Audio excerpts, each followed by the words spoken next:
Grammy and Peabody Award-winning comedian. He's hosting the season finale of Saturday Night Live this week with musical guest Rihanna. He's also the writer, director, and star of the acclaimed series Louie, which airs Thursday nights on FX. Please welcome Louis C.K.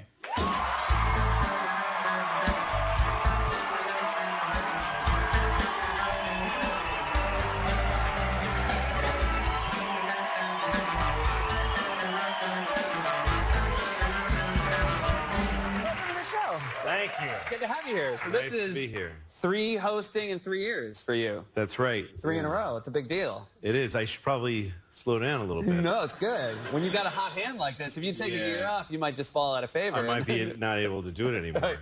But it does seem like ill-advised to keep doing, to host over and over again, because there's a finite amount of good in me. You know what I mean? Oh, right. So you just, yes. So if I do too many, I actually had one good friend of mine say, because they asked me to host, and I was like, should I take a year off of hosting? Because I've done it twice in a year. And so my friend, who's very famous, and I can't name her, she said, you know, as your fan, I'd like to see you not host this year.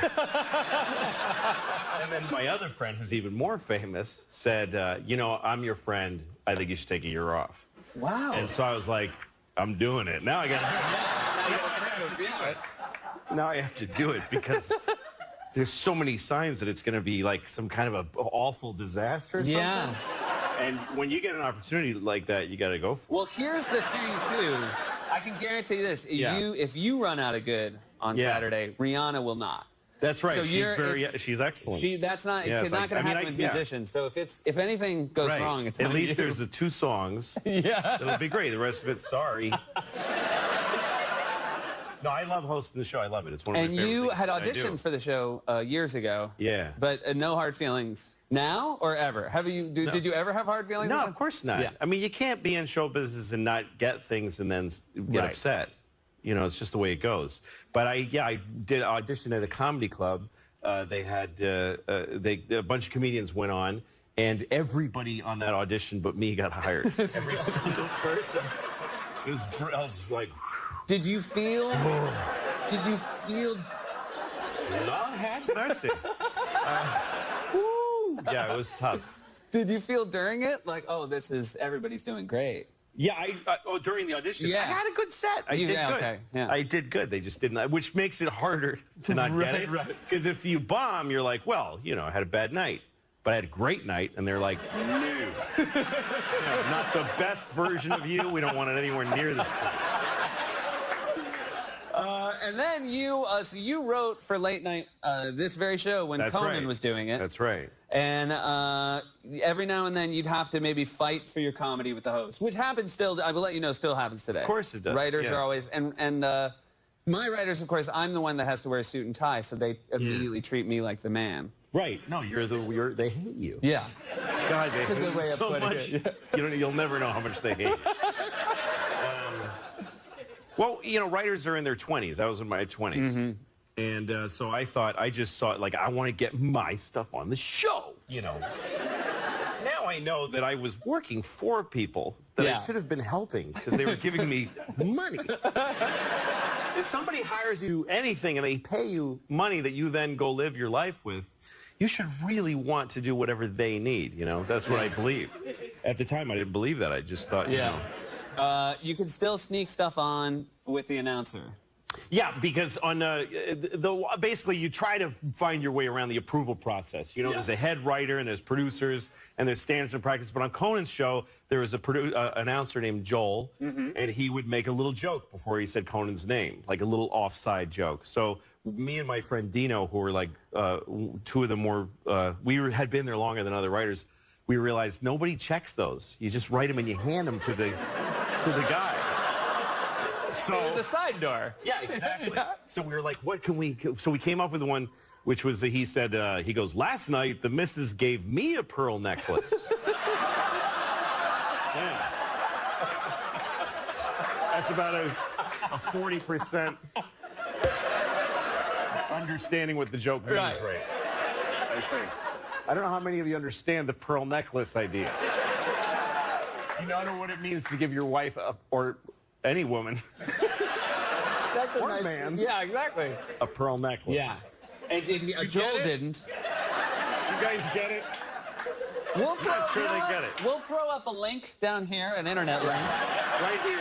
That'll explain what a pearl necklace. It might just say the internet. Yeah, You can just find it from there. Yeah. Google pearl necklace. Yeah. You'll see a bunch Yeah. of pearl necklaces and Yeah. And you would, What now does just to joke make mean? it clear, the unconventional one that doesn't fit the sort of No. the Zales page. I would not have been excited to get a joke Yeah, on and the air. Joel didn't know. about jewelry. He was in the 60% that didn't know. Well, who cares what he's just Right, the guy yeah. who reads this stuff. But, yeah, he was like, what is this? Just read it. Yeah, he had no power. Yeah. And did you feel... But me and Dino were so excited and we were giggling in the bathroom. I can't believe we got the joke on the air. And then the head writer was in the stall. We didn't know he was in there. And he said, what joke? And we told him the joke and he was like, oh, well, that's a stupid joke because he didn't get it. He didn't get it. So, We'll come back, talk about Louis. Because the Okay. season's been incredible. We'll be right back with more from Louis C.K.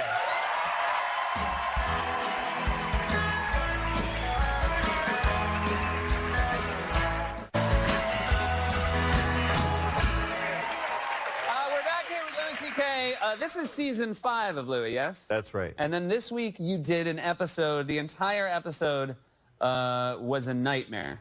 Yeah, it was a nightmare that kept coming back. And we usually show the clip before the guest comes out, but Yeah. we thought it would you need to set up the clip, or else people would think it was too weird. Yeah. This So- isn't what the show's usually like. Right. That's what we felt like it would just Yeah. push people to the other. I was hesitant to do a dream show, but this is about somebody having nightmares that they won't go away. It happens to Yeah. me once in a blue moon. I'll have a nightmare, wake up, go back to sleep, and they're all, hey, waiting for me. Yeah. And it just keeps going. So this is an episode All about right, that. so this is here's a clip from Louis' nightmare episode.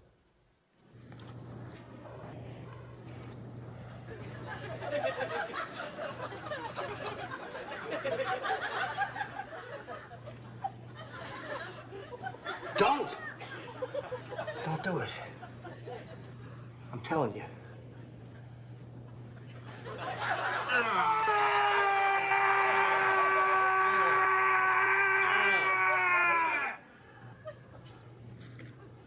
Oh, my God. Oh, my God. All right, this next guy is really funny. Please help me welcome Louis C.K. Oh, my God.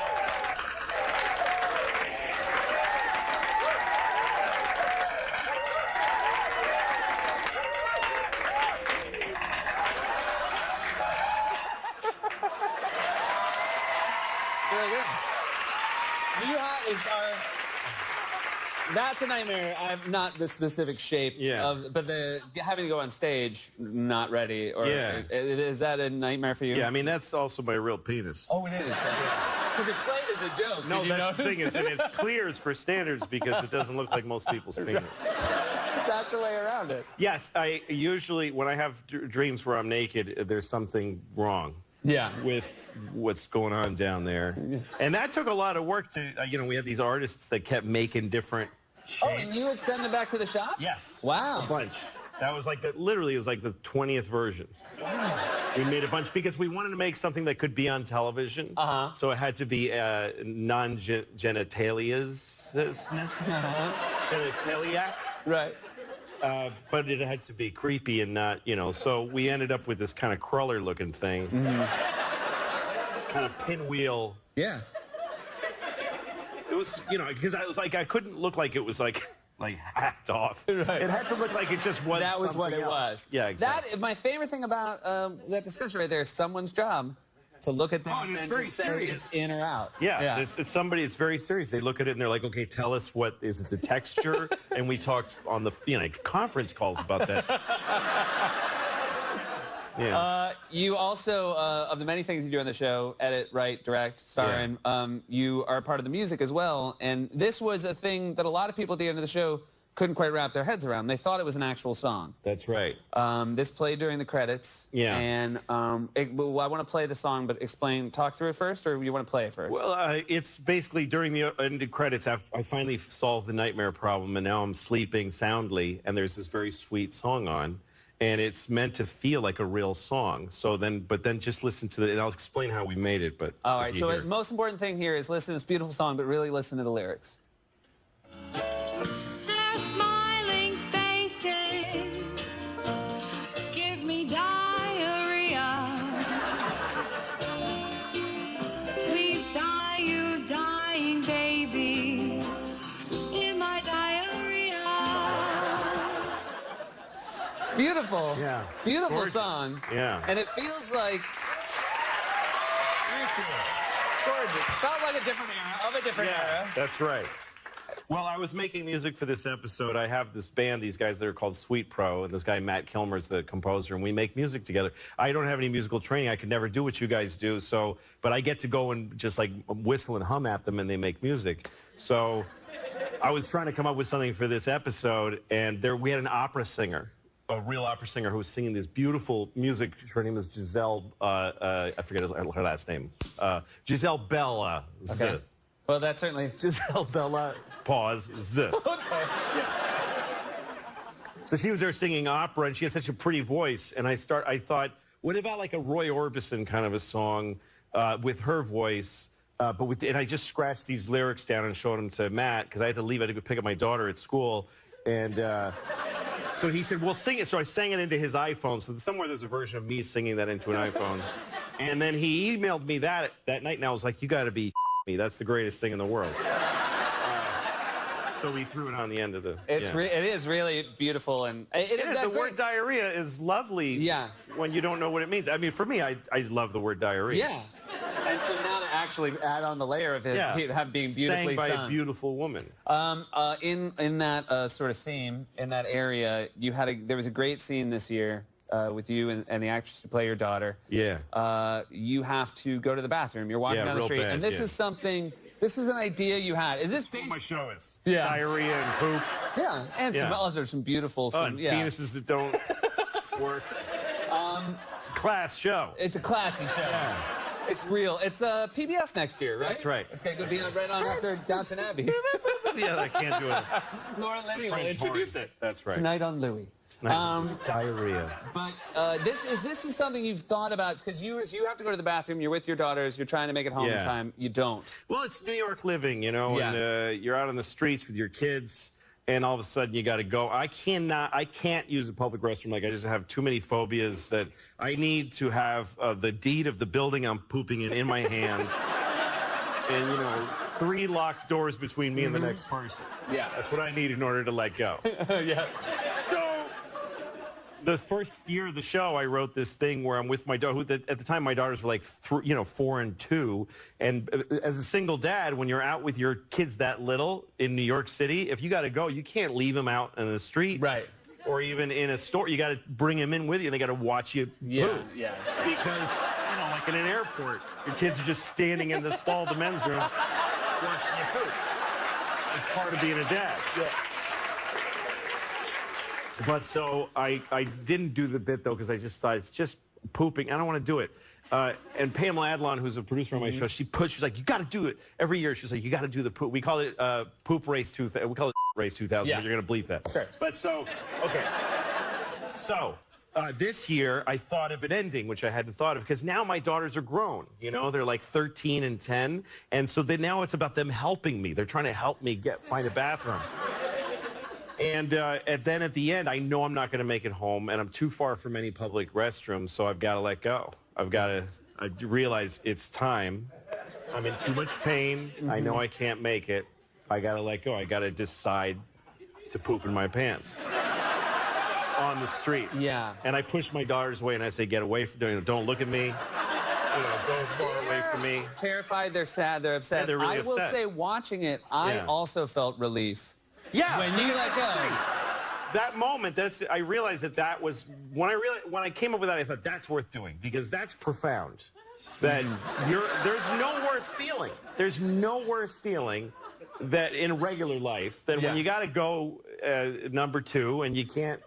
Which, by the way, for me, it's number 1 in my book. I don't know why they call it that.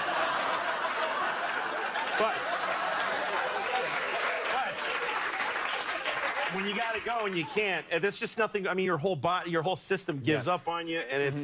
And then when you decide, I'm deciding it's okay to poop in my pants on the street, and you cross over that threshold, and you just go, "Come on, let me have it, baby." You go, you're having an experience. You're going like, "This is it. I'm choosing the worst thing ever, but I'm choosing it." Yeah. And as it happens, you're just like, God is good, you know? Yeah. Because you instantly feel better. Everything's better. Yeah. Everything's better. You can face the world. Yeah. The actresses who play your daughters are so great, and that you Yeah. can not only can you do more with your daughters in real life, but because they're becoming better actresses. Yes, they are. The show. It's really well, wonderful. the little one who's kind of, she's really on fire all the time. And for this thing where she's trying to help me find a bathroom to poop in, she's just going, "Come on, Dad, you have to poop." And I'm like, "No, you have to. This is the worst thing that ever happened." I said, "When I tell you to go away so I can poop in my pants, you have to act like you're a refugee being taken away from your dad." And she's like, "That would be so awful." I said, "Yes, and this is only funny if it's that awful." Yeah. And she was like, "Yeah," and she got it. So she nailed the scene.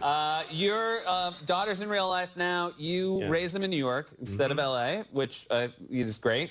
You Yeah, live here, 'cause so I it live makes here. sense. Yeah. It would be really hard. Send them away. No, honey, you live in Los Angeles. But you also you make sure they're not getting the luxury of show business from you. They're taking the bus to school. They still. take the bus, yeah. My oldest daughter takes the bus. Little one, I still walk her to school, but the oldest one gets up at 6:35 and she's on the bus at like 7. You know, she's got to take the bus. And I've got this nice toasty Mercedes sitting there, and I'm like, "It's not for you, baby. It's not for you. You didn't make that money." No. I try to teach her, I think New York is a good place for kids to grow up, and she's got to learn common sense. One thing I teach her that I tell all kids that I know her age is, sometimes creepy people in New York want to say something to you, or whenever somebody in New York goes like, "Excuse me," like this, I tell her, "You keep walking, and you shouldn't feel bad." Yeah. Because he's like, "Can I ask you something?" Who would ask a little girl something? Who that's lost? "Oh, there's a child alone. Can you help me out with something?" So that's not a good person. You keep walking. Don't worry about it. Good lessons to learn. Thank you so much for being here. Yeah, Always man. a pleasure to see you. Louis C.K., everyone. Welcome to Festival this week with musical guest Rihanna and Louis. It's Thursday nights on FX. We'll be right back with Sharon Osbourne.